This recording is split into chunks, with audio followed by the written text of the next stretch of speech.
to Stories of Brisco and Bradshaw. I would be Bradshaw. That would be your Chickasaw native, your Chickasaw Hall of Famer, Oklahoma's favorite son, Mr. Gerald Brisco. And we've got Texas' favorite son. It ain't Sam Houston. I'm not talking about Jake's brother. I'm talking about the General Sam Houston. It ain't Stone Cold. It ain't Nolan Ryan. It's not even Run Earl, Run Curl. It is Dave Stud Muffin Silva. He is here, and he's Texas' greatest export. Dave, the man behind Billionaire Connie. You're the brains. You're like the wizard that hands behind the curtain that runs the puppet on everybody. Dave, welcome to the show. Well, thanks, guys. Thanks for having me. Everybody at home that's either listening or watching, and thank you for watching. Please subscribe. Storiesonyoutube.com. But continue. Like, we're going to continue with the legends. This is just a bump in the road that I'm on. That's legend. Right. We don't get legends this big very often. We'll be back. No, we'll be back to guys, like Hulk Hogan and $1 Million Man later. But those guys. We got the legend, Dave Silva. When we were talking about John said, "Do you think we can get Dave?" I said, "Well, hell, he's a Texan. Those Texans like to talk about everything. So, and we especially when he can talk about Billionaire Connie behind Billionaire Connie's back." But Billionaire Connie told a story on you when we had him on a few weeks ago. Oh, he did. You wrecked his car. Okay. Not only wrecked it, but wrecked it and kept wrecking it. Yeah, you kept wrecking it. So it's up to you to clear the air on this. Now, I have to say that I heard the story and I lived it. And it is true. I did happen to curb his beautiful black BMW hubcap along the curb of Chick-fil-A. Those Chick-fil-A. I blame Chick-fil-A. Those attendants. You're driving a $200,000 car through a drive-through at Chick-fil-A. They're vicious. They were very forceful. They were telling me to hurry up and come on because the line was long. I felt pressure, and I felt it. But then I was to the point where I just got to ride this out. So what happened? How did it happen? Well, we were in line getting breakfast. We were at the office, and a buddy of ours was hungry for breakfast. And I said, well, he doesn't drive. So I said, I'll drive you. So Conrad said, he doesn't drive. He doesn't drive. It's a long story. What's it? Bruce Pritchard? Is that his name? It's Bruce Pritchard. Oh, Bruce only has drivers. How old is this buddy? He's about, I would say he's our age. He's about 40. He's in his 40s. That's good. They called us at 40 years old, Mr. Brisco. So, but he just stopped driving and he doesn't drive anymore. So Conrad tossed the keys, said, "Hey, take mine." Hey, I'm happy to do it. And so we went and we ordered, and some Chick-fil-A's have those double lines, and they kept on waving me on. So I was like, okay. And so I waved and I curved around and I hit that curb, and it was like I knew I was in it. So I went all the way through, and then when I knew it was bad, and I knew that I would never hear the end of it, and might as well pack the bags, pack the family up. We're moving back to Texas. It's over. And we get to the office and I see it, and I'm like, oh. Did you blow the tar? No. It was just scratched. It was just scratched, but it was ugly. It was like, were both of them scratched or just? No, just that time, just the one. So, that time. How many times further that you didn't tell the Billionaire Connie about? Look, fellas, let's just stay focused. We're not the one who wrecked Billionaire Connie's car, $2,000 Beamer with a guy that can't drive. Look, all I gotta say is this whole portion of the show is going to be cut out. People will never hear this.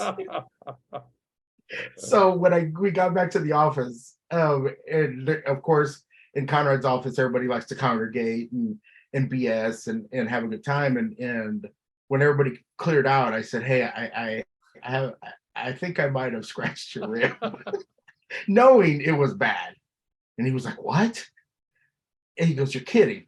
And I was like, "Nah, I think it's bad." And then the story has taken a life of its own. It's lived on.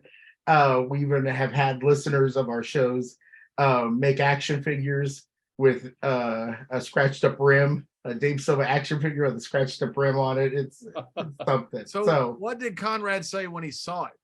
No, you know what? It was when you're a kid and you get the look of disappointment from your parents, and they're just like, they don't know what to say. They're just disappointed because you can't be that dumb. It's like that's the look I got. And I was like, I'll pay for it. Like, tell me what I got to do and we'll get it fixed. Nope, because everybody's gonna know about it. So of course, across our long list of shows, he got everybody's viewpoint on what they thought my punishment should be, and if it was my fault or if it was his fault for giving me the car in the first place. And it turned out to be a big thing. So, well, that's what I think. It's his fault for giving you that particular car to begin with. So it's all billionaire kind of, those billionaires, man. They don't even know what car they're driving that day. So I can't be trusted with four wheels, fellas. So are you back in good graces where you're now getting? Was there a second time? Oh, there's been scares, but nothing like the rim. Like sometimes I just get tunnel vision when I drive, and it's not good. What did I'll tell you one thing, because I've been in several wrecks, where I've rolled my cars and stuff like that, and I've always where'd you learn to drive? Tom Pritchard? So tell us how you rode that car. Oh, so I was emceeing an awards event for a school district that I worked for, and I was rushing home to get my suit. And I ran a stop sign, and I clipped somebody's car. It's totally my fault, and the driver's fine. But my Honda Passport rolled a couple of times, and I remember it being upside down in the car, and I hear from the back, Dave, is that you? I was like, Seth, is that you? My buddy Seth was a firefighter in town. He's like, what happened? I said, I don't know, get me out of this thing. So he popped the windshield and I got out. But yeah, Conrad's like, how are you in all these wrecks and not getting into any getting injured or broken or cut or anything? I said, well, I go limp. You just go limp. Mr. Brisco once ran a stop sign and stuck a little red truck into an orange tree. And I went limp too. Yeah, he was limp before. It's a pro move. You he literally, Dave, I'm not kidding you. He and Barry Windham stuck a pickup truck in an orange tree. They shook the tree to get it down. I wasn't the driver. Barry was the driver, and I warned him of this jump that was coming up.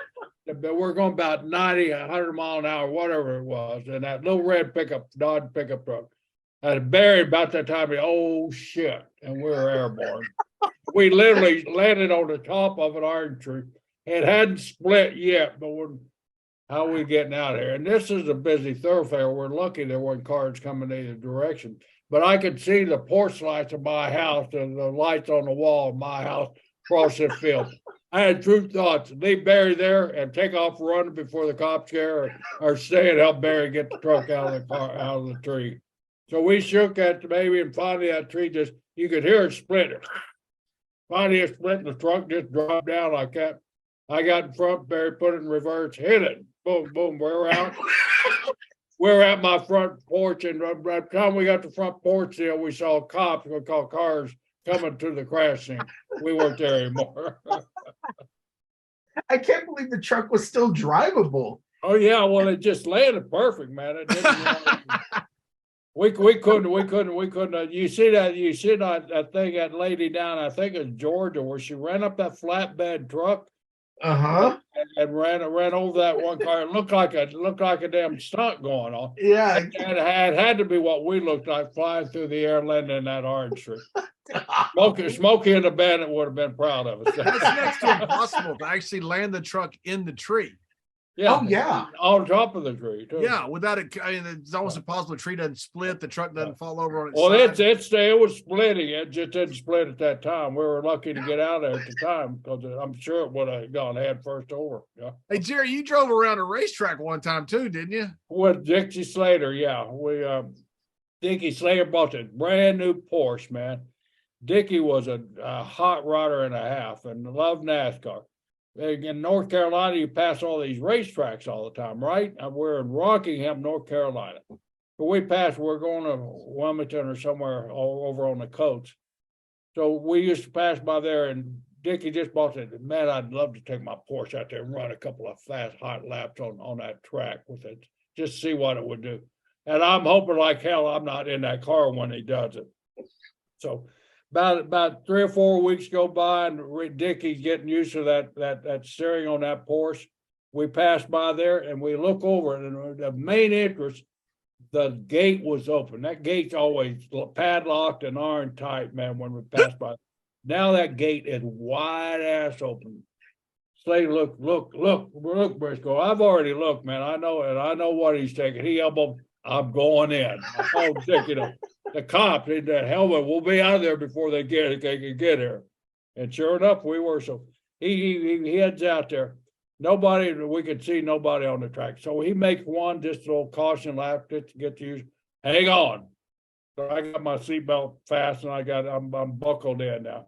He hits the gas, brother. We take off. We hit that first curve. Feels like we're going to flip upside down.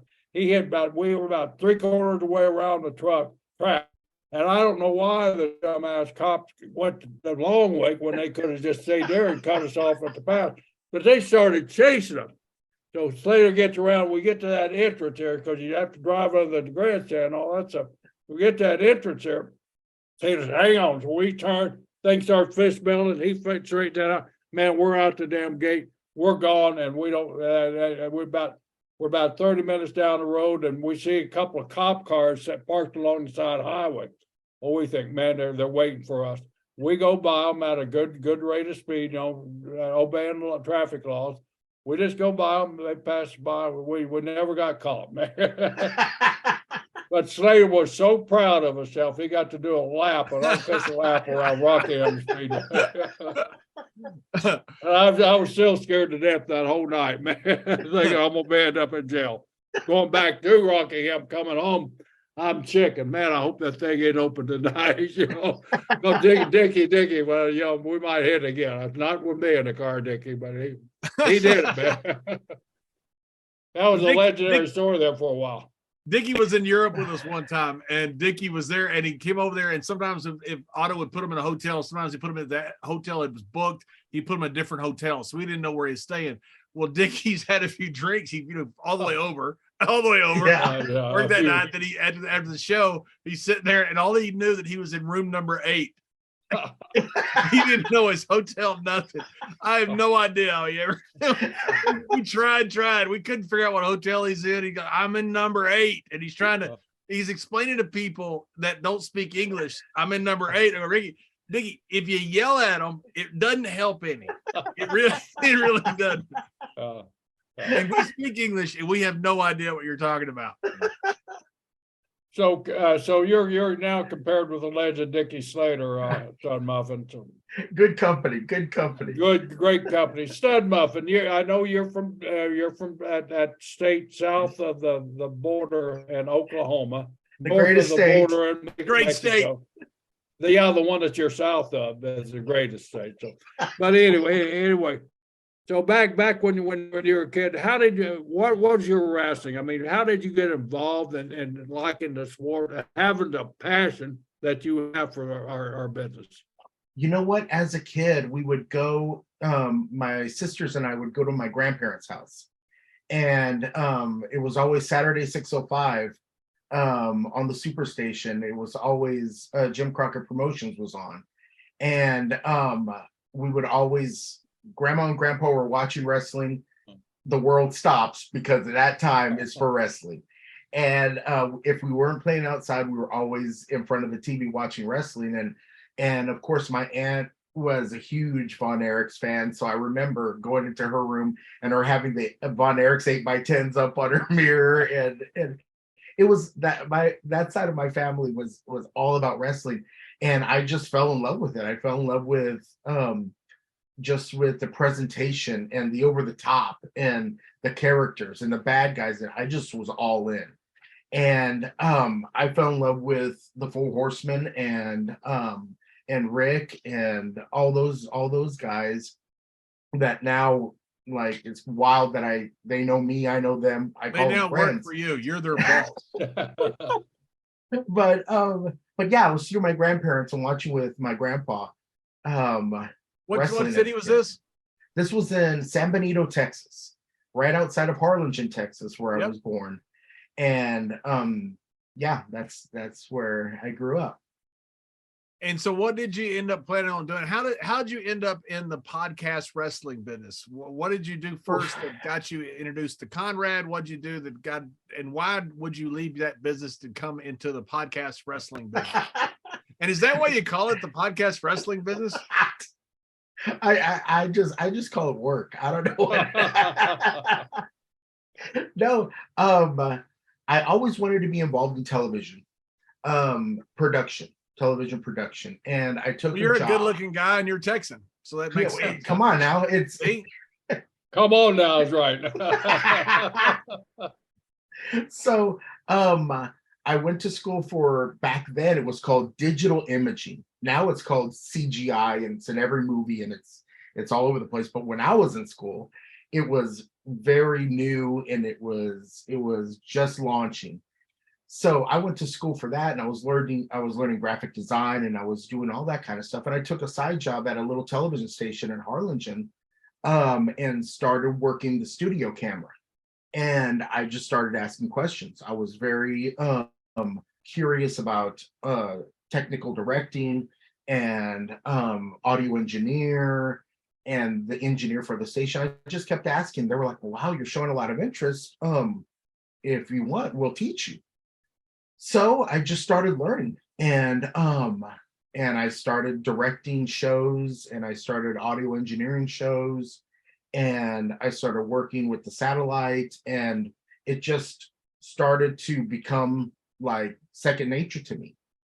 And when that kind of dwindled out, I went and worked for a school district's public relations department, and I was just the straight editor for the school district, and I would do all the programs, and I would do all the special presentations for the school, and I did that for a little bit, and that snowballed into me taking a job in television news.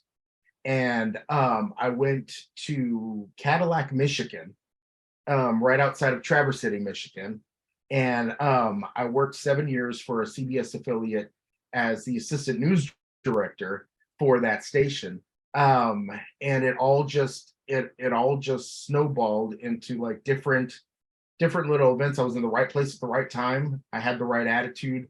I was ready to help and serve, and doors just continued to open. And I ended up in Cadillac, Michigan, my wife and I, and we lived there 7 years. I worked for CBS, and when that finally wrapped up, I took a job back home in Texas. Yeah, Cadillac, Michigan. That was the working home of Bobo Brazil. Remember? Oh wow. Benton Harbor, Michigan was his actual home, but he always advertised Cadillac, Michigan.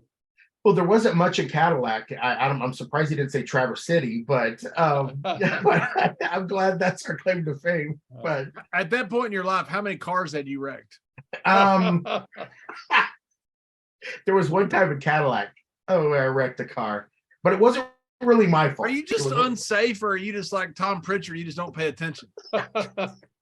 Please don't tell me like Tom Pritchard. That's the worst driver next to his brother that I've known. And you are just like Tom Pritchard. You're like the best guy in the world. You just can't drive a motor vehicle. I'm always a passenger. I'm always literally in San Antonio. One time they're starting to skid sideways, and they think they're going to roll the car. And Tom's with Kane, and Tom looks at Kane. He goes, "Oh, we're screwed up." And Kane goes, "Why are you looking at me?" Tom's driving. And he's just like looking at Kane like that, just talking to him. And yeah. This time in Cadillac, I was driving my little Honda Accord, and our television station was on the very top of a mountain, so that we could broadcast into the Upper Peninsula and stuff. So it was a real snowy day, and we weren't making it up the mountain. So I got to a part of the mountain where, like, I was in a ditch. Let's just say it. I was in a ditch, and they sent the truck down to get me, and I went back up to the mountain. And as the day continued, as the morning played out, the reporters kept on saying, "Hey, I slid into the ditch. I need a ride. Hey, I can't make it up the hill." So we kept on picking up these reporters and taking them up to the station. Well, I found out that my car was the bumper for all the other cars running into the ditch. So that car was totaled, but it wasn't really my fault. I just went into the ditch first. And then I guess I saved all my employees and made them come to work that day. You're like an Avenger. You save people. Exactly. But the good thing is that after that happened, I got a company car. So well, that was a brave company there. So you make your move back to Texas from Cadillac, Michigan. Where do you go? God bless Texas, by the way. Where do you go for that godforsaken state? Where do you... I went back to my home television station, the one I grew up watching, which was an ABC affiliate, Channel 5. And I worked there for 11 years. And as I was the assistant news director for that station, I started listening to wrestling podcasts. And which ones? I started listening to the Taz show. And when Taz was on CBS Radio. And I did Taz do that by himself? Did he have a guest host? I can't remember. I remember Taz doing it. But he had a producer. He mostly did it alone. He would have guests every now and then, but it was him and his producer, which I guess would serve as a co-host. And they would bounce stuff off each other and do silly things and all that kind of stuff. So I started listening to the show, and he did this thing where on Wednesdays they would call them Hump Day promos, and he would open it up to listeners to cut promos for the show, and then he would grade them and give them a yes or no, and if you won, you'd get a t-shirt, and it was a big deal. So I sent one in, and I won the first week immediately. And then I just what was your question you sent in? Well, I can't remember what the first promo, like, because he would give out a subject, like cut a promo about ABC.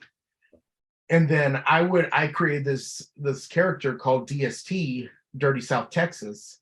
And I was this real gruff and kind of guy.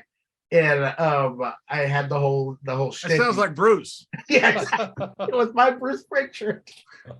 That's why we hit it off immediately. He's Deep South Texas. Bruce is actually DST. Really? Yeah. So that went really well, and I started doing graphics and stuff because, of course, I went to school for graphic design, and I love to draw and I love to do stuff on the computer. So I started doing graphics for him and stuff like that, and that went on for a bit. And then Conrad started the Bruce show, and Bruce and Conrad had barely been on. They had a couple of episodes under their belt, and I just for fun started doing fun little graphics and putting them up on Twitter and putting them on social, promoting their show, just because I liked it so much because it was different. And Conrad and we hooked up on Twitter, and he was like, "Hey, would you be interested in doing like our Twitter handles and covers for our shows and stuff like that?" And I was like, "Yeah, that'd be great, sure." So I just started doing it for fun. And when their first live show happened in Orlando, Conrad was like, "Hey, is there any way you could make it to Orlando?" It was WrestleMania weekend. Bruce is doing WrestleCon. We're all going to be there. We're going to do our first live show. We'd love to have you. You do all the covers and all that kind of stuff, but we've never actually met. So I told my wife, I said, "Hon, I think I'm going to go. I'm just going to roll the dice, and I'm going to get to meet these guys in person. I'm just going to see if we gel, if this is something." So she's like, "Go for it." So flew to Orlando. Stephanie, Bruce's wife, picked me up. We hit it off immediately. Me and her went to WrestleCon, hit it off with Bruce immediately. We did our first live show, which was the sellout, and a lot of fun. And then Bruce is like, okay, we're going to St. Louis next month. You want to come? I was like, well, I got to check my schedule, but because I was still in the newsroom. And so he's like, yeah, we'll take care of your ticket. It'll be fine. So I would work Monday through Friday, leave Friday night or early Saturday morning, fly to whatever location we work in the US, do the show, and then make it home by Monday morning for television news. So yeah, we just gelled and we all hit it off, and we knew that there was a kinship with the three of us. And then it became my life. And so when did it become your life? When was it? Just when he just had the Bruce show, that he started having other shows, but that yeah, when did it become your life? We kept with the Bruce show, of course, and then we picked up Tony and we started doing What Happened When, and then we picked up Eric, and then we picked up JR, and then we did Arn and Kurt, and then it continues. But it got to the point where we were doing Starcast 2, and Starcast 2 was in Vegas. And I was doing all the graphic work and I was doing everything from home, but there had come to a point where I told Conrad, I asked for the days off from work, and my boss was like, sorry, I already have that time off. It's not going to happen. And I called Conrad and I said, hey, dude, I'm sorry. Like, I hate this, but I can't make it to Vegas because I have to work. My boss said I can't have time off. And Conrad's, without even hesitation, he was like, what do you need to make? I was like, what do you mean? What do you need to make? What do you need to make to just come full time? So I told him, and he said, okay, put in your 2 weeks. And like that, I put in my 2 weeks, and then I started full time, and I had from home. From home, and still in Texas, and I got God bless Texas. God bless Texas, still in my heart. It's deep, baby, it's deep. So it got to the point I was about maybe 2 months into working full time, and I told my wife, I said, "Hun, I think we got to go to Huntsville to really make this happen." So we have that connection. I'm there in the office every day, and I like Connor and I can work closer. What was there even an office at that time in Huntsville, or? I work out of the mortgage company office. So it's a big building. So in the front is all mortgage and all business. There's a conference room that breaks the two pieces of the building, separates them, and on the other half I have a studio and where we do our recordings and all that jazz, and I have it all set up with all of Conrad's memorabilia and all that. So that's where we do mixed show, and we do other recordings. We just did Eric this week in there in the studio. But yeah, so I work out of that building, that side of the office. But so they come to Huntsville to do their shows. Some of them do. Like Eric was in town just because we had our ad-free show Top Guy weekend this past weekend, and Eric was in town. So before he went home to Cody, we were like, well, let's record a show real quick in the studio, and so we do that. But Mick comes to the office, I want to say maybe twice a month, and we try to do a clump of shows all at once, and then spread them out throughout the month. So your wife was 100% for let's give it a shot. Yeah, she wasn't. No, she was 100%. Heather has always been super supportive from the call I called her to say, hey, I just got a job offer in Cadillac, Michigan. You want to go? To, hey, I think it's time for us to go back to Texas, to what do you think about Huntsville, Alabama? And she's always been super supportive of everything I do. She's wonderful. So we just packed up and we came and we moved to Huntsville, and now it's 3 years here in Huntsville, and we just continue to expand this network that we're building. So is it true that Conrad owns the entire state of Alabama? I could tell you for a fact that I have not been in a place where people don't know Conrad. Somehow we've been like out of the state, and people walk up to and go, I recognize your voice. Are you Conrad Thompson? And he's like, yes, I am. And he's super modest, and he Like, but yes. Wait a minute. What did you say? He's super modest? Super mod. Boy, has he got you fooled. If you say that about Bruce, we're cutting this off. No, Yeah, no, yeah. no, not a chance with Bruce. Not a chance with Bruce. So what how do you hard think? is Bruce? Go ahead, Jerry. What are you thinking? You got all these egos, all these stars at your fingertips now, and you're at control of them. You're the one that makes these guys roll. Growing up as a fan, it had to be what a thrill it had to be for you. It was a huge thrill, growing up watching and idolizing all these guys, and you two, watching you two and being able to meet you in person and learning that you're just guys. You're guys with jobs, just trying to make ends meet, just trying to do what you do what you love.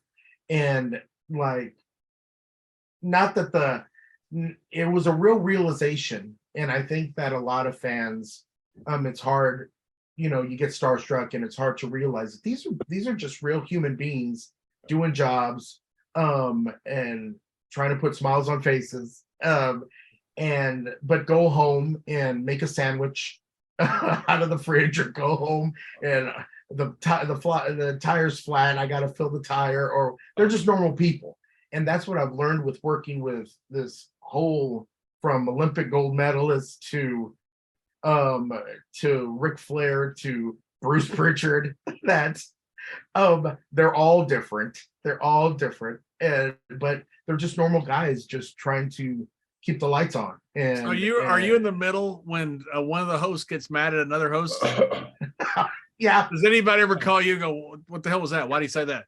No, not really. A lot of the times when it gets super heated, it's understood that once we stop recording, everybody's cordial again and nobody's hot, and it's not like writing out to the next show or anything like that. Everybody knows that, hey, we were talking about this, and now what about one of the hosts on his show says something and another host on his show says something, and the show that's what I'm talking about. This is where we do this. Dirt, baby, dirt. Give us dirt. Now, sometimes it gets nasty, but Conrad's a great mediator, and he wants everybody happy and everybody working cordially with each other. So it all works out. It's not terrible. It's not horrible. Not like Bruce. Bruce is a horrible person. Speaking of Conrad, though, I mean, is he that mediator at all times? I mean, Conrad, from his business, mortgages and everything, he's got to negotiate. Is he an ultimate negotiator with talent at times also? Oh yeah, because he crosses all his T's and dots all his I's. He makes sure that he has a plan from A to Z, and is totally looking out for his co-host and totally making sure that everybody's happy with, so there's no surprises, that everybody's happy from top to bottom. Because we're both just fans. We're both now in this world, and now he's really well known for what he's done in the podcast space. And really, we're just like you guys, telling stories, wanting to hear stories, having questions about different events in professional wrestling that we want to hear the backstories about, or we want to hear, like, how was it being in that seat when this happened, or whatever the case. So he wants everybody to have that and have an enjoyable time doing it, and feel open and not like, well, I'm being shorted, I'm doing this and I'm doing that, so screw that guy or whatever. He wants everybody happy with the final product and having fun while they do it. So he's found a great formula on how to provide that for all his co-hosts, to where at the end of the day, everybody's happy with the product at the end of the day.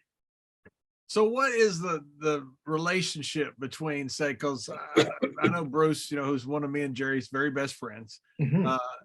He was there for almost everything, just as Jerry was. And he has a different take on a lot than sometimes the wrestling newsletters. Yeah. So what is the dynamic but as I can say, do you deal with any of the newsletter guys or that Bruce Bruce loves to correct? Yeah. I mean, what do they think about it? I'm just curious. I'm just curious about, because Jerry and I don't do hardly any dirt. We don't correct anybody. If somebody says something wrong, we just let it go.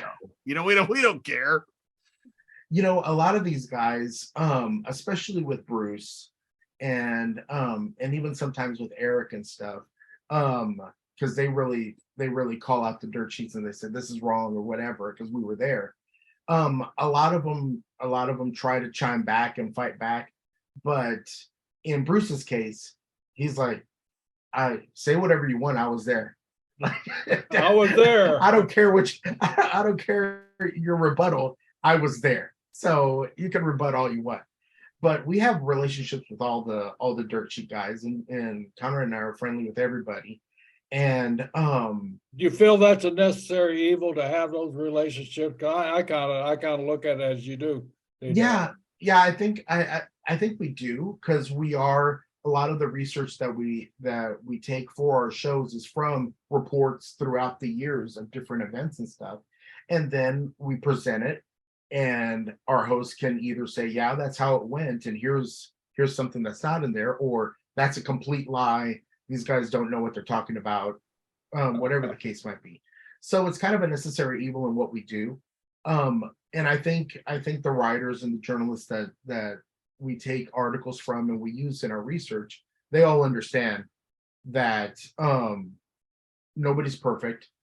And they're going to report what they report. And if it's wrong 20 years ago, what are you going to do? I'm sorry, I screwed up. Or they're going to stand by their laurels and say, well, no, Bruce is the liar, or whatever. And then it becomes a thing. And, Bruce is so darn stubborn that he'll fight them to death. Really? Yes, exactly. I know. It's crazy. It's crazy, but it is. Let me tell you a funny story about Bruce. One of the shows that we went to for our live show, he was like, hey, I did something for you. We're on the phone. And I'm like, what? And he goes, I got you a first class ticket. I was like, what?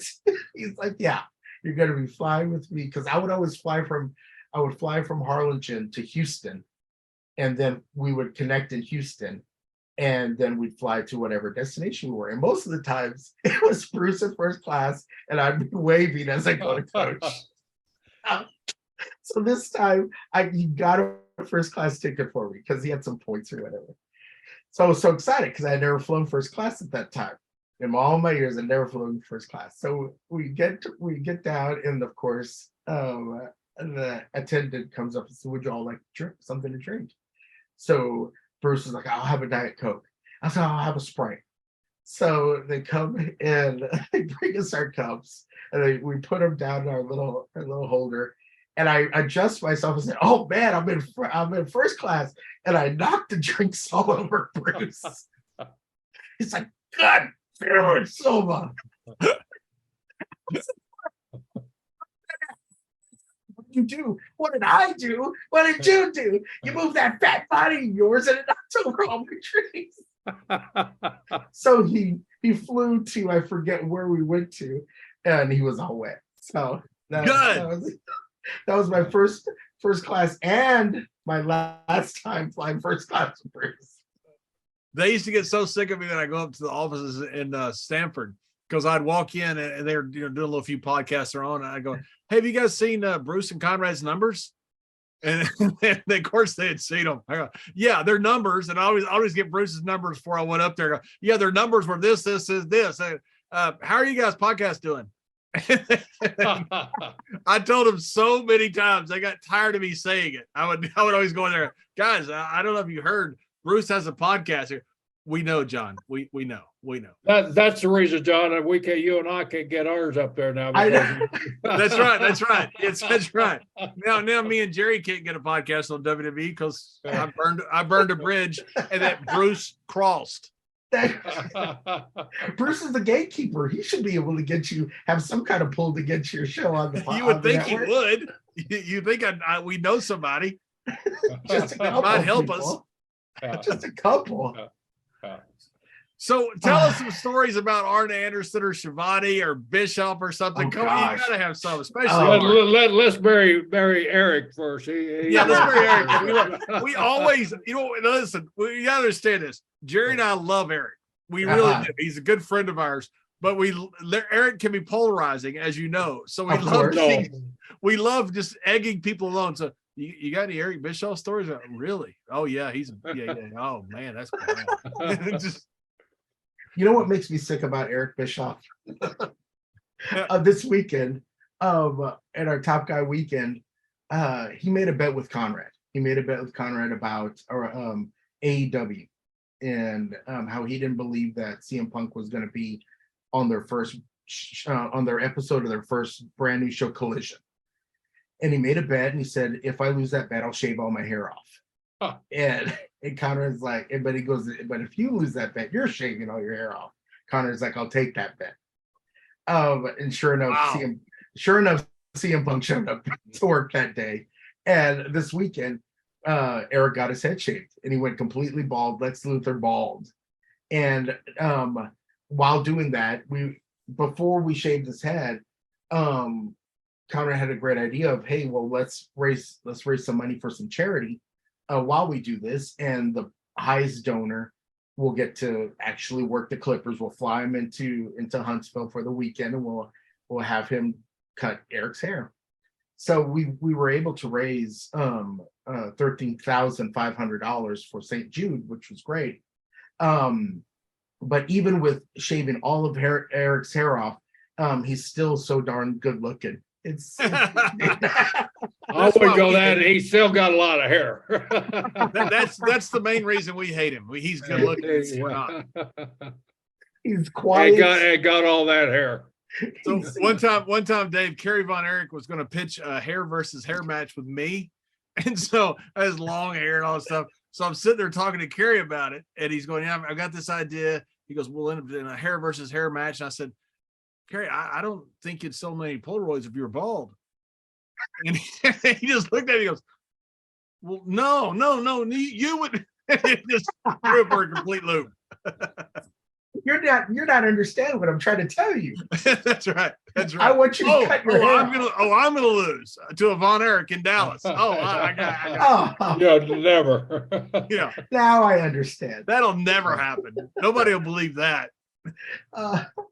And as you guys are rolling along, you and Conrad, you guys are the two main guys at the company at that time, right? I mean, you had no other producers or anything. No, sir. Yeah. Conrad handled this, and you handled all the production work. Is that how it went? Yeah. When we first started, it was Conrad, Bruce, and I, and we had a guy that worked social back then, and he would do Facebook and Twitter and our Instagram posts and stuff like that. But when he stopped, I took that over, and pretty much we had a guy that used to do our audio engineering. And so Conrad would send him the audio, and he would add all the commercials and all that jazz. But now I do that too. So it's kind of, we started losing people and picking up people, and then we started ad-free shows and got that off the ground. And but yeah, when it first started out, it was just three of us. I would room with Bruce. And of course Conrad would have his own place, but Bruce and I would always room together. And those are some wild stories. If you've ever roomed with Bruce, I know that the fact. using the term diva. That's loosely. That's an understatement. Bruce is very particular on how he lives in his room. Bruce is like from the country in Texas, and you'll talk to him. He goes, "Yeah, I was getting my nails done by." Yes. What? I just had a pedicure. You had a what? Is that how you Texans are? Oh well. Go ahead. No. I had my first pedicure here in Huntsville.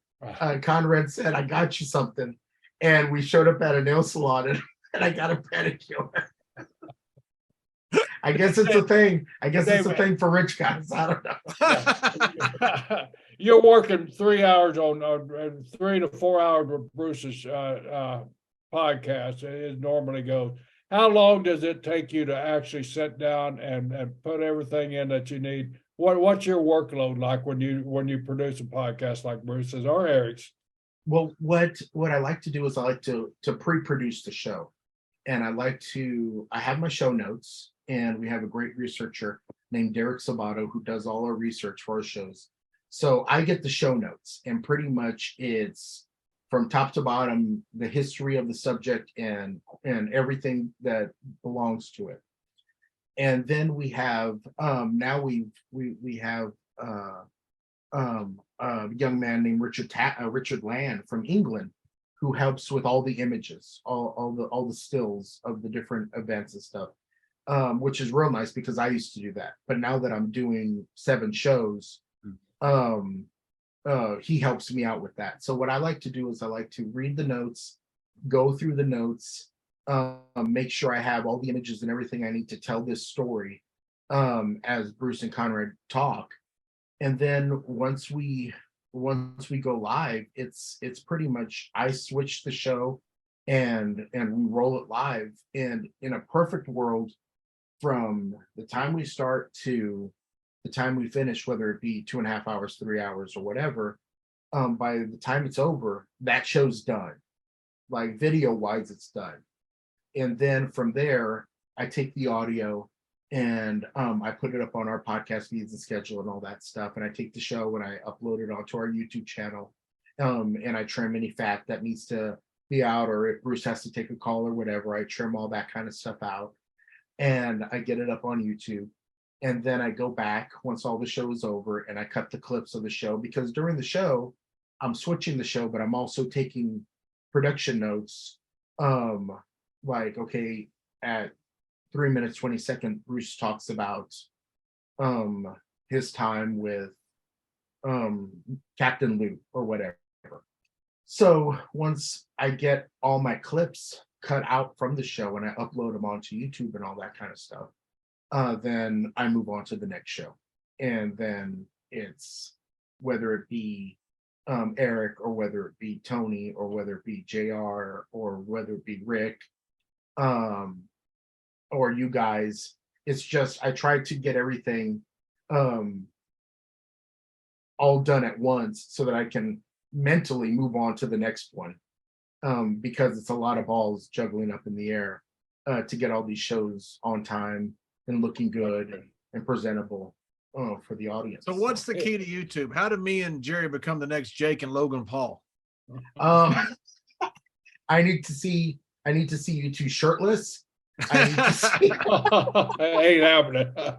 That's not a good idea. We're old. No, it's a couple of things on YouTube, but a lot of it has to do with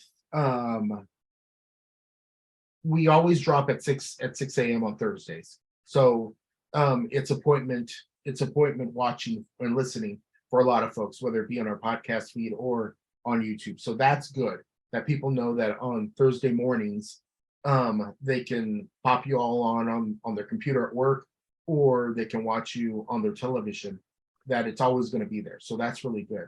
But then throughout that time between one Thursday to the next, it's just content, anything and everything content, whether it be clips from the show that they just saw, whether it be something fun of like Jerry walking out in his backyard in his jungle with his birds and stuff. People just want to get to know Jerry. People just want to get to know John. They want to know what you all have back there behind you, John, those books. What book helped you out, or what book do you suggest, or oh, check out this old memento that was given to me back in the day by so-and-so, or whatever. They love stuff like that. And the clips can either be a minute long or they can be 6 minutes long. It's just the viewer wants to be able to know that if they open up YouTube, they want to see your guy's face, whether talking with a guest or showing us something fun in your office or at your house, or doing funny little skits like I'm Still Over, like that got a huge bump when Mr. Briscoe did those, because it shows his sense of humor. He likes laughing. He likes laughing at himself. He likes entertaining. He likes laughing at me more. He does. Well, yeah, I know. Hey, man. He does. He does. So like little. Only guy more than you, John, is Bruce. And we laugh all the time at Bruce. Yeah, yes. Yes. Oh, I know. But yeah, it's just offering more content. So are me and Jerry, in all seriousness, are we your two favorite hosts? You're my two easiest hosts. I'll just We're your two most unemployable hosts. That's right. Who's your most difficult one? I would say, and not to pick on him, but I would say Brucey, just because his schedule. Let's pick on him. Yeah, let's pick on him. His schedule, so he never knows. We'll be scheduled, and we'll be all set, and I'll have everything set up, and we're ready to go. And he'll text us and say, "I'm sorry, guys, I just got pulled into another meeting," and then the show's done for that week, and I have to scramble to put together a best of, or he can't record on the day that was scheduled, so we record some crazy hour during the weekend or whenever he has a free moment. But Bruce would be the only one that I would say is hard, just because you never know when we're going to get him. It's like how about the Olympic gold medalist? He's a difficult guy to track down, difficult guy to keep up with. Kurt is very schedule based. So it's like, hey guys, I got from 9 to 10, or I got from 9 to 10:30, and then I'm out. I gotta go. So it's like he's Johnny on the spot.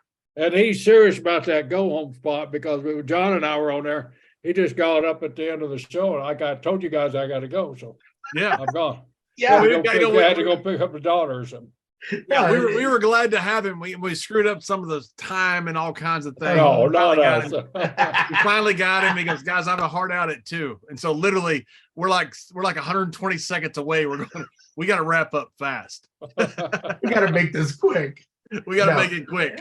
We got a gold medalist. So we covered like all of his amateur up to the pro level, up to the gold medalist. So we want to do a part 2 with Kurt. Stay tuned, folks. There's going to be a part 2. Yeah, absolutely. Exactly. You know, Kurt, they said Kurt was named the greatest shooter of all time by the Wrestling Shoot magazine. You know, 100. I mean, he's a different animal. Yeah. You do not want to work. You do not want to mess with. Oh my Kurt goodness. Angle. You know, I always said it about when he was there. You know, he wasn't just like really good. He was the best in the world out of 8 billion people. He was the gold medalist. It wasn't like, you know, let them say, you know, he was really good in college. Kurt was not really good. Kurt was the best on the freaking planet. You know, Kurt's not the biggest guy in the world, but I saw him wrestle a kid in college. And the guy that got into business, Sylvester Turkey, Sylvester backs my story up when I talked to Sly. He was the most brutal guy Sly said he ever wrestled, the most punishing guy he said he ever wrestled. Because Kurt right there in your face all the time. Kurt's not the biggest guy in the world, but he's wrestling those heavyweight divisions. He was wiping them out like they were 125 pounds or so. Mm-hmm. Well, you know, he told us about it, how he changed his whole training to that exhaustion technique where you start training after you get the to Dan Gable music, the Dan Gable. That's right. And that's how he ended up beating Kerr and Coleman and those guys that he couldn't beat before. You know, he was just he's obviously a freak in nature, but he's a cardiovascular freak too. He just pressured you, just kept pressuring you. Like the old UFC guy, I can't get this guy off me. And I hate to break this to you guys, but he did it all with a broken freaking neck. Oh no! Yeah, I've never heard that. I don't know. Breaking news, folks. Breaking news. Yeah. I heard he did it with a broken freaking neck. Yeah. Really? Working with guys like Kurt, then you got guys like Tony Schiavone, who's so laid back and just so mellow in everything he does. There, what a contrast to the two person. But that's what works on your ad-free shows. I think there's different personalities. You got Arn, who's a man's man, and will tell you just exactly like it is, whether you want to hear it or not. So, But a lot of people, and I think people know the secret's out, but a lot of people, like, I grew up a huge Arn Anderson fan and like Four Horsemen, like I had mentioned, and he's the sweetest as can be. He's the nicest, um, just soft spoken, funny, dry humor, as you guys know. He is so funny, he- yeah. he's just a Yeah, great dude. yeah. He's a great guy. But yeah, I would it's- watch Arn every single week, just hold court around ringside, before the show, because he's so entertaining. Yeah, it's everybody just- loves Arn. He would sit there and just tell stories, and people would just sit there at his feet like they're sitting at Aristotle's feet.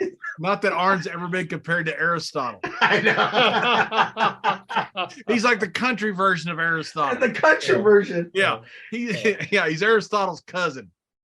And it's hilarious because he's busting balls, but he has a straight face. He's not cracking. It's just like matter of fact. And it's just him watching him and Tony Schiavone go back and forth with each other because they've known each other for decades. It's hilarious because Tony pulls no punches with him, and he pulls no punches with Tony, and it's just hilarious. It's fun to watch. He had a guy backstage one time. We're in California, and I won't say who it is because people wouldn't know. I don't want to bury the guy, but he came back after a match and he punched a couple lockers, ran his head into a locker and some different stuff. And Arn goes up to him and goes, "All right, I got to know, are you doing this for show or are you just an idiot?" And the guy just looked at him, and Arn goes, "Well, that answers my question." And he walked off. No, you're right. Yeah. When you go out in Huntsville there, you got to get a million questions about these guys, like Jim Ross, what's he really like, in person. And then that's got to consume a big part of your evening when you're talking about all this talent. Oh yeah. Everybody wants to know what these guys are really like before we hit record and stuff like that.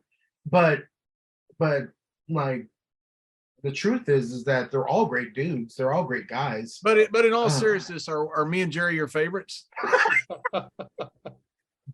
I love everybody equally. Oh boy. And that's a Texan talking to another Texan. I can understand if we're both Okies, you could ignore. What'd you do? You got mad because I started talking about Oklahoma? Yeah, I don't blame him. I'd throw my headset too. I just pulled my headset off. I was like, I'm not going to listen to this. Hey, Dave, what shows more interest? Is it like Arn telling stories about the Four Horsemen days, Bruce telling stories about the 80s WrestleMania or 90s, or the current stuff where they talk about whatever's going on right now? What seems to have more staying power, and what has more interest right now with fans? Nostalgia.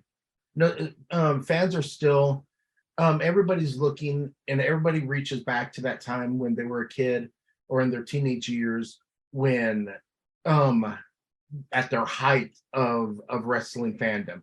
And it just, no matter what, whether we're talking about current stuff, which we really only do on Eric's show because everybody else is nostalgia based, but everybody leans back to wanting to hear those stories when they were kids, when they were watching with their buddies or with their parents, and hearing those stories and listening to stories about their heroes that I think will never get old, And one other thing I think that matters is the fact that there's the time has elapsed, and so there's the fact that the statute of limitations is out on some of these things, that you can actually talk about things that if it was current, you probably wouldn't be able to talk about. Guys be able to tell stories that were 20, 30 years ago that you would tell that if they were 2 or 3 weeks ago, you wouldn't tell. 100%. And now that the landscape has kind of shaped itself into telling these older stories and sharing stories that are 20, 30 years old, that a lot of guys say, well, who's going to want to care about that? Or who's going to want to know about that story? Those are the stories that we fans clamor to, because we get to sit inside the car when they're telling the stories and get to listen to those stories. And we get to be in that spot by hearing stories that probably would never have been told, except in small groups with the guys and stuff like that. Now they're being able to be shared because of the lapse of time, because of, hey, it's kosher to share these stories. It's okay. And you don't have to bury anybody to tell these stories. They can still be great stories without you burning bridges and breaking hearts and telling secrets on everybody. These still can be great stories that you can share that listeners want to hear.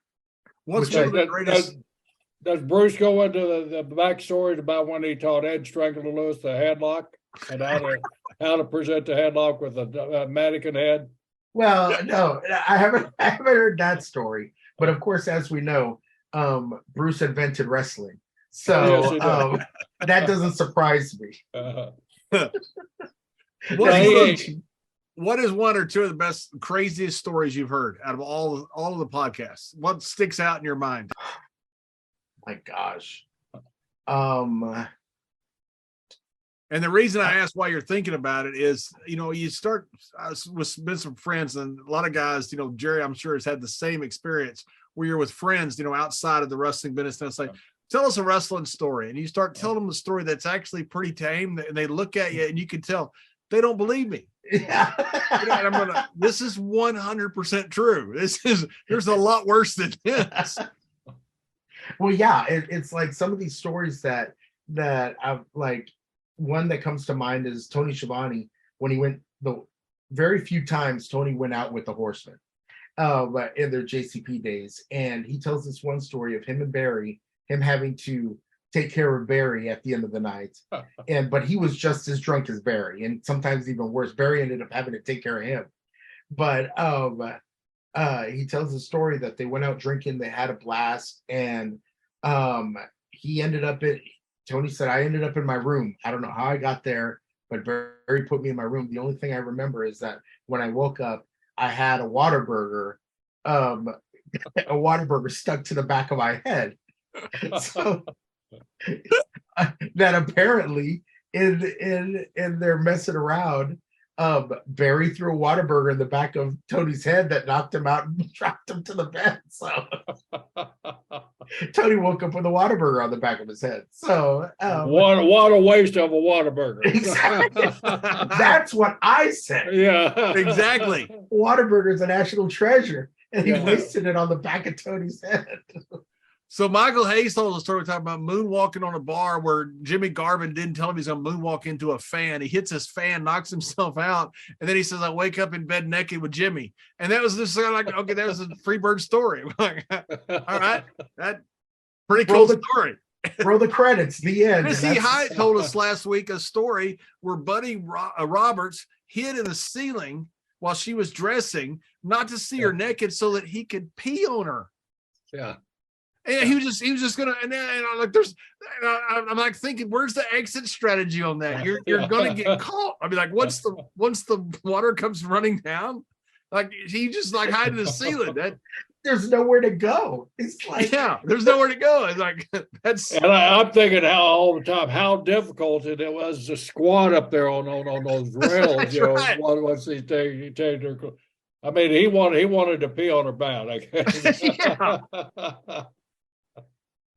What a romantic. I mean, we all run around these stories, and like John says, you tell your friend that's not in the business or knows nothing about it. They just shake there's no way that could have happened. You walk away, what a friggin' liar that guy is. The guys you don't know. Exactly.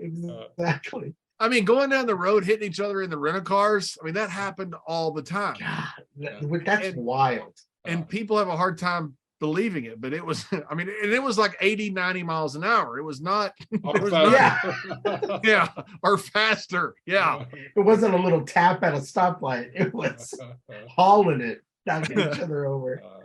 We got one time Mark Henry passed us. He and D-Lo passed us, and Taka Michinoku went to the back. We're up in the Maritime Provinces, and they threw a bunch of chicken bones out on our car. We stopped at, I was with Ron and Godfather. We all stopped at some little fast food chicken. They ate their chicken, threw their bones out on us. And Godfather's in the back. He goes, "You're kidding me." And I said, "No." He goes, "Hit them." So we're going down the road 89 miles an hour, and I'm pushing Mark Henry down the road, the world's strongest man, and he's got the steering wheel. I think he's going to pull it off the car. Taka Michinoku's in the back going absolutely crazy, and Dino's head's wagging. But we do it like for 30 minutes. We won't let them off the road. We won't let them slow down. We won't let them stop. Oh my God. We just tortured them. Taka Michinoku, he rode with those guys that he never learned English, but he found God that day. It was great. And you tell people that, they're like, that didn't happen. They go, yeah, it actually did. Yeah. I promise you it did. It was actually worse than that. and you guys aren't in jail over that. Nope. Nope. Landing this whole show has a theme of cars. I'm putting together. We got cars and trees, cars, curved wheels. The biggest, the most famous thing from Florida was the Brisco car. Wait Anybody, you know, you say, well, I was trained by my hero Matsuda. I was trained by Billy Robinson. I was trained by Brad Rankins. I rode in Briscoe's car. All those people respect. I was like, okay, cool. I'm not going to mess with you. If you got to ride in Briscoe's car, that was the deal. Literally, their car is more famous. Well, we just took the rookies and indoctrinated them the right way. Blackjack gave his young son Barry to Jack and Jerry Briscoe, not knowing it was Satan and Beelzebub. The bottom line is, John, he knew, because Blackjack had been our friend for years. So when he made that sacrifice, I think maybe he was just wanting to get rid of Barry or something. I don't know. Dave, he came to us in Greensboro, North Carolina. Jack and I came up for a shot one time, and we were working one of their tournaments up there at the holiday shows. And Blackjack comes over and says, guys, my son just started in the business. I want to get him away from here. Would you guys take care of him and get him booked in for? And we looked at Barry. Man, you bet. Here's just 6'7" guy, Adonis of a guy. You know, we feel we're in good hands with Barry. So send him on down. So we got him booked, and he came down. And man, look what a star we made Barry. Yeah, that's right. Not to mention his natural ability that he had. That don't count. It was all the extracurricular stuff that he learned. He's a Hall of Famer. And he was a fast learner too.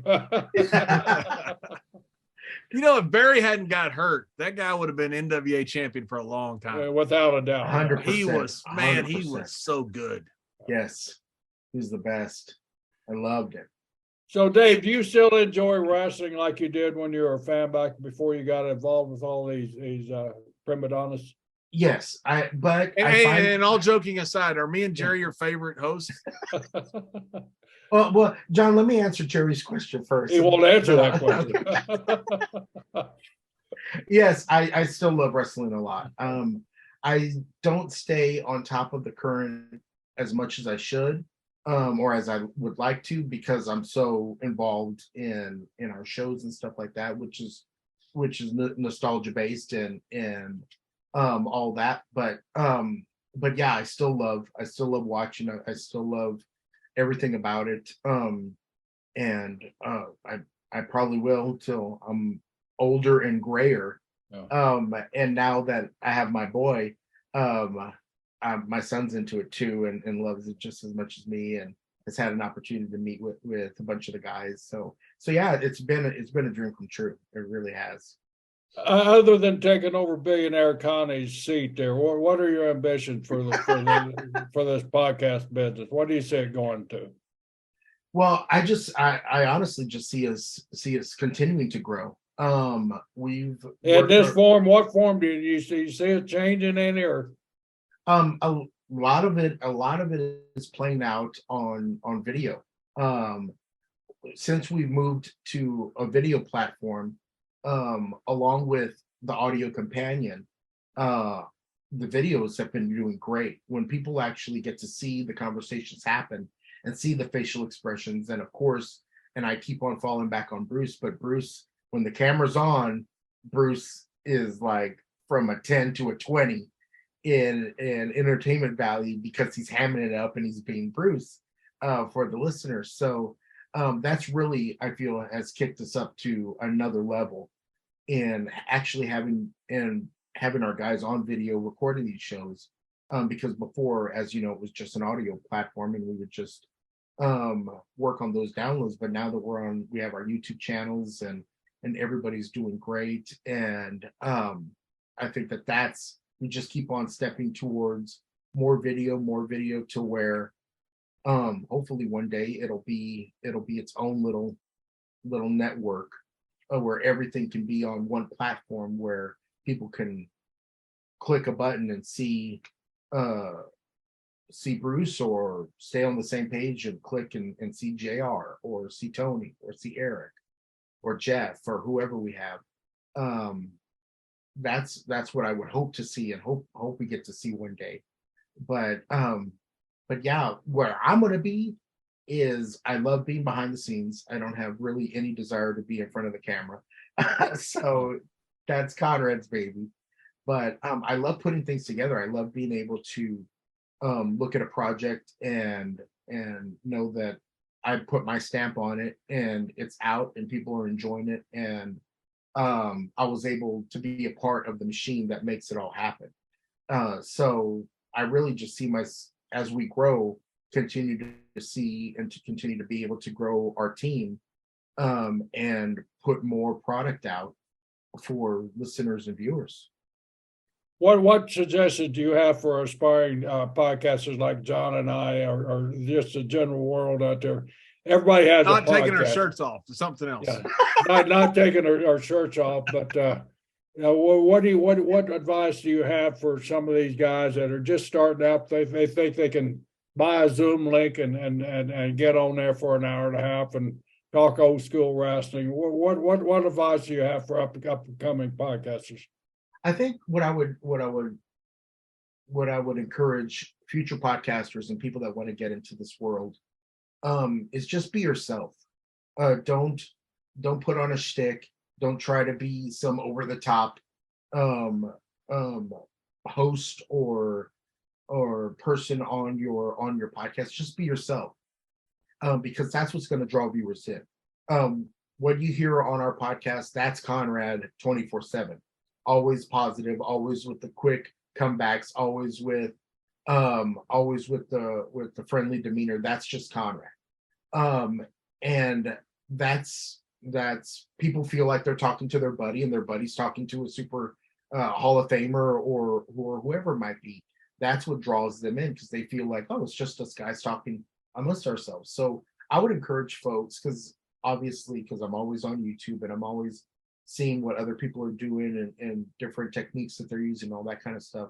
You see some of the guys that they're talking about professional wrestling and they want to be a professional wrestler, or they want to, oh, I gotta do this because it's in the world of professional wrestling, but really not being themselves, and their views are super duper low. So I would just encourage folks just to be yourself. Like, share your thoughts, share your feelings, be honest with your viewers, and that's what draws people in, and makes people want to continue to listen and continue to support you.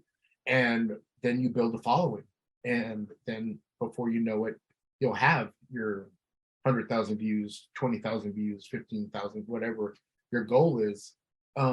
That's a huge point of just being yourself, just being honest with your viewers, and not putting on a shtick.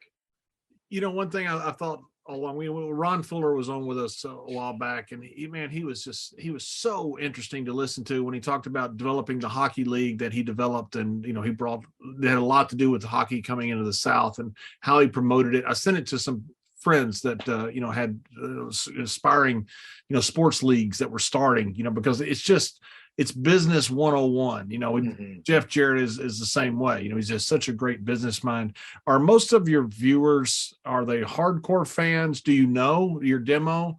Is it fans that are coming from the outside? Because the lessons that these guys have is simply how to promote. I mean, there's a reason that Mr. Brisco has been so successful in business and in professional wrestling, because that same mindset works for all of business. And if you can make it in professional wrestling, you generally can make it almost anywhere, because all of those business lessons you learn translate elsewhere. Yes. Well, we've discovered that a lot of our listeners are in their 30s, 40s. That's a huge clump of our listeners, and a lot of them are business people. And a lot of the draw is because we talk business, or we talk numbers, or we talk the business side of putting together a pay-per-view, or whatever subject we're talking about that week. Is that's what they find the most interest about, because with Bruce and with Eric, and even with Jeff, and of course with JR, a lot of it was office work, and a lot of it was people in the office and relationships with the office to get this thing done. And a lot of our listeners, they have their own businesses and they have their own offices that they work into, and they know those dynamics, and they know how all that works. So a lot of that draws them in. So I would say that a lot of our viewers are business minded professionals that either listen to us on the way to work, or listen to us at the office, or watch us at home.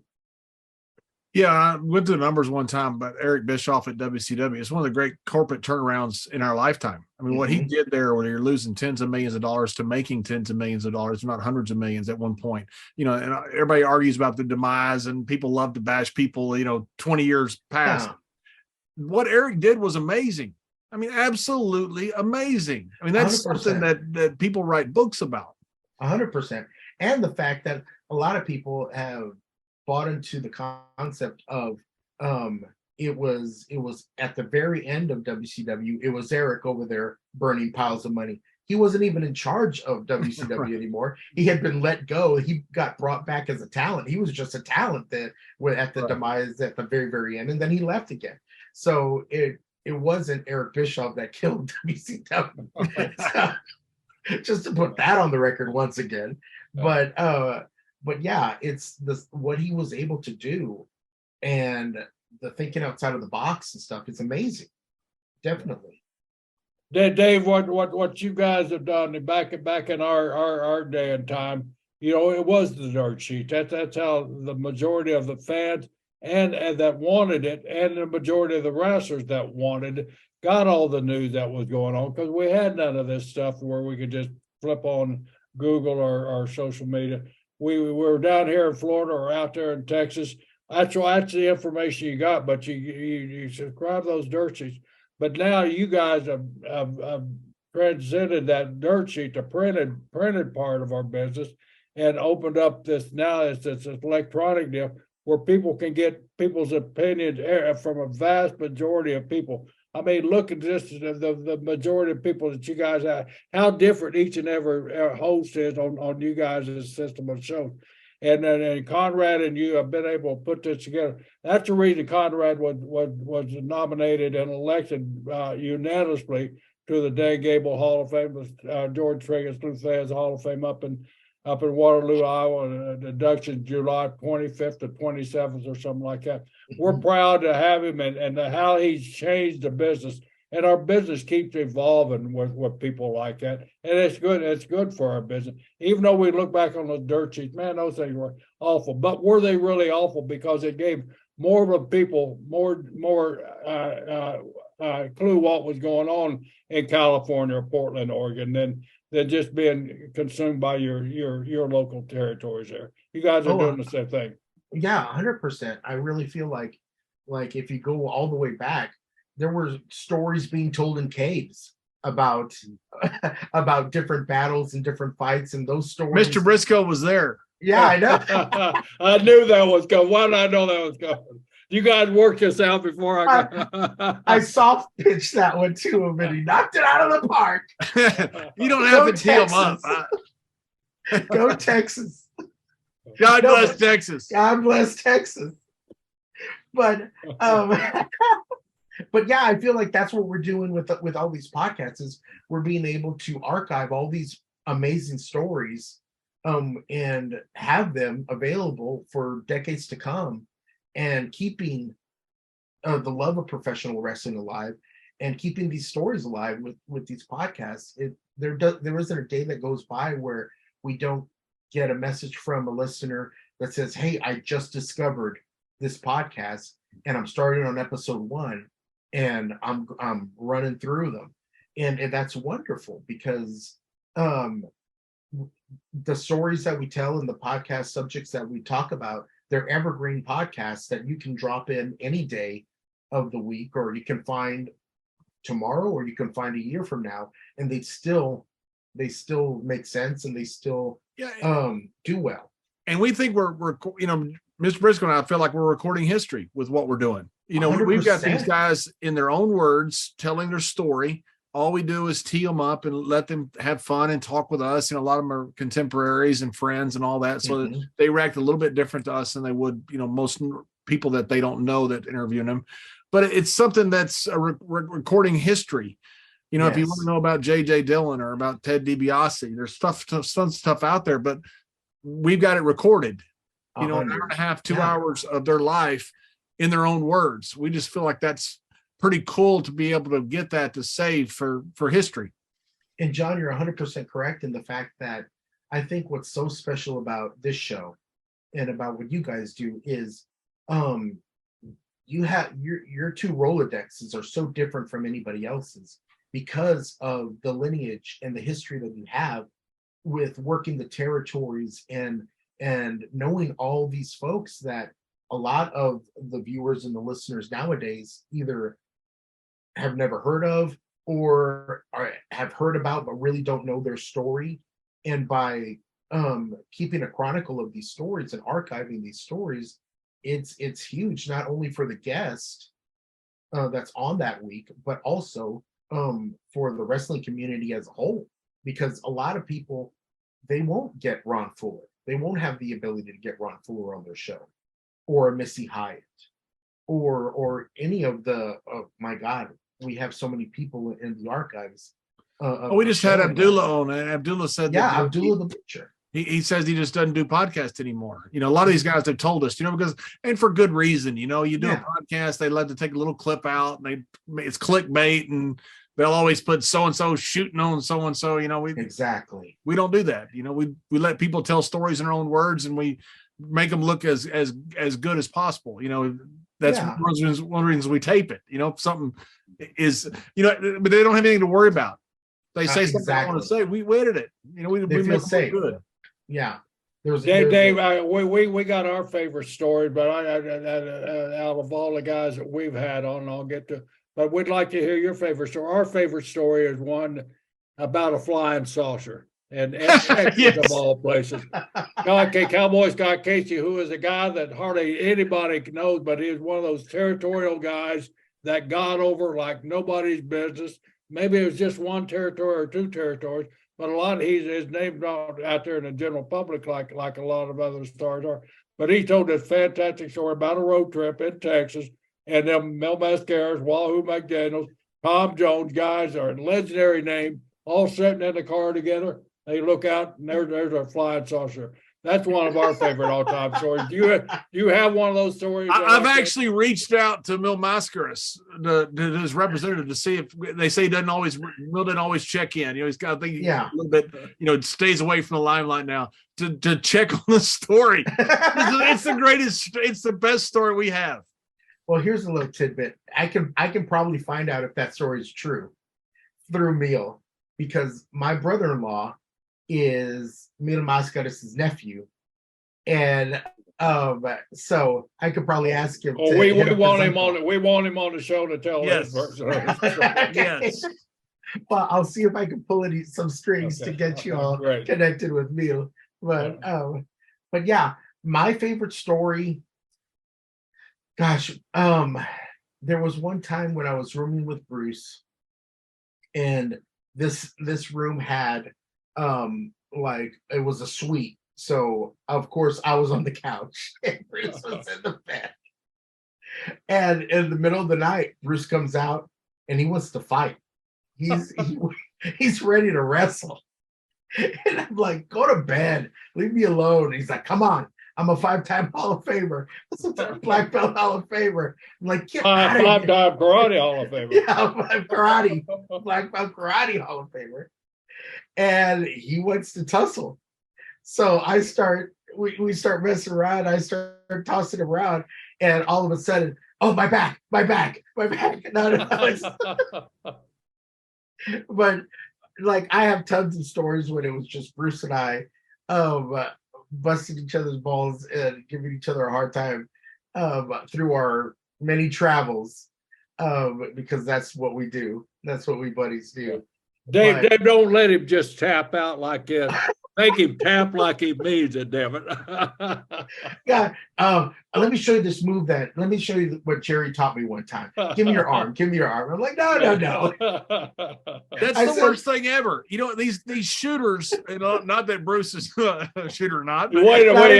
I'm taking offense to this right away. With these shooters that we're talking about, Bruce. I hate when a shooter says, give me your arm. No. And number one, we're not going to ask you for your arm. We're going to take your arm. I have no doubt that Jerry can get my arm, but he's going to have to take it. Now, I trust Jerry with my arm over trusting Bruce. Good luck on that. Good luck on that, right, John? Yeah. At least I know an expert can break my arm one way, not Bruce's way. Yeah, he'll make a mess of it. I'll do it. Bruce getting stretched by Jerry's brother Jack in a limo is one of the greatest stories of all time. He told that story when we were doing what WrestleMania was that? Was that 24? That was WrestleMania 24, right? Or Orlando, whenever that was. Yeah, WrestleMania 24. Yeah. When he was mouthing off to Jack at dinner, and y'all waited for no, stay here, stay in the limo, until everybody was out. And then Jack had the limo empty out. Everybody except me, Jack, and our wives. Our wives witnessed this thing too, and Bruce. And Bruce knew as soon as everybody started knowing Jack, no, not you, Bruce. You tell you what I'm talking about. So I love that story. I gotta send you. I clipped out that story, and put it online because I love that story. So it's one of those rites of passage. Danny Hodge got me one time, and I thought, that's pretty cool. I just got stretched by Danny Hodge, except for the fact I couldn't work out for the next 3 months. You lived in a wheelchair, but it was a great time. I just got stretched by Danny Hodge. I can't move. There's a classic picture of Edge up in Waterloo, Iowa. We're standing there with Daddy. We're taking a photo off somebody, but everybody's smiling, and you see that look on Edge's face. He's grimacing, and you look down at the side. Daddy's got his arm around Edge. And he got a rib cage hooked like he's gonna pull the damn rib cage right out. And Adam believes that Daddy can do